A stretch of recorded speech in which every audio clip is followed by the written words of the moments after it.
Hi friends, Tuesday அப்புறம் Wednesday 2 நாள் சேர்த்து மினி விலாக் ஆட் பண்ணியிருக்கேன். டியூஸ்டே அன்றைக்கி பார்த்தீங்கன்னா ஊர்லேருந்து கொண்டு வந்த பூவெல்லாம் போட்டு சாமி கும்பிட்டாச்சு. பாப்பா வந்து பார்த்தீங்கன்னா பேசிட்டு இருந்தாங்க. அப்புறம் பெட்ஷீட்லாம் மாற்றி அதையும் வாஷிங் மிஷின்லாம் போட்டு துவைச்சி வச்சு, அதுக்கப்புறம் ஈவினிங் போல் வந்து பார்த்தீங்கன்னா ஊர்லேருந்து ஆட்டுக்கால் வந்து எடுத்துகிட்டு வந்தேன்.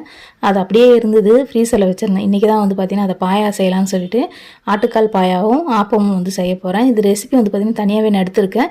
நெக்ஸ்ட்டு அப்லோட் பண்ணிவிட்டு உங்களுக்கு ப்ளே பட்டன் மாதிரி கொடுக்குறேன். சூப்பராக இருக்கும். இது வந்து பார்த்தீங்கன்னா சப்பாத்திக்கு, அதுக்கப்புறம் வந்து பார்த்தீங்கன்னா இடியாப்பத்துக்கு, அப்புறம் வந்து ஆப்பத்துக்கு எல்லாத்துக்குமே சூப்பரான ஒரு காம்பினேஷன். இட்லிக்கு கூட நல்லாயிருக்கும். நீங்களும் ஒரு ட்ரை பண்ணி பாருங்கள். பாப்பா வந்து பார்த்தீங்கன்னா இப்போலாம் இந்த கிச்சன் மேடையிலே ஏறி உட்காந்து டான்ஸ் ஆடுறது, அப்புறம் நான் சமைக்கிறேன்னு சொல்லிட்டு இதெல்லாம் பண்ணிகிட்டே இருக்காங்க. அதுக்கப்புறமா ஆப்பமும் வந்து ரெடி பண்ணிவிட்டு பாப்பாவுக்கு மட்டும் ஃபஸ்ட்டு ஊட்டிட்டேன். அதுக்கப்புறமா நாங்கள் சாப்பிட்லான்னு சொல்லிட்டு எங்கள் ஹஸ்பண்ட் கொஞ்சம் லேட்டாக தான் வந்தார். அதுக்கப்புறமா நாங்கள் சாப்பிட்டோம். இந்த வீடியோ பிடிச்சிருந்தா மறக்காமல் லைக் பண்ணுங்கள், ஷேர் பண்ணுங்கள், சப்ஸ்கிரைப் பண்ணுங்கள். யாரெல்லாம் ஆப்பமாக வித் பாயா பிடிக்குன்னு சொல்லிட்டு கமெண்ட்டும் பண்ணுங்கள். ஓகே ஃப்ரெண்ட்ஸ், பாய்.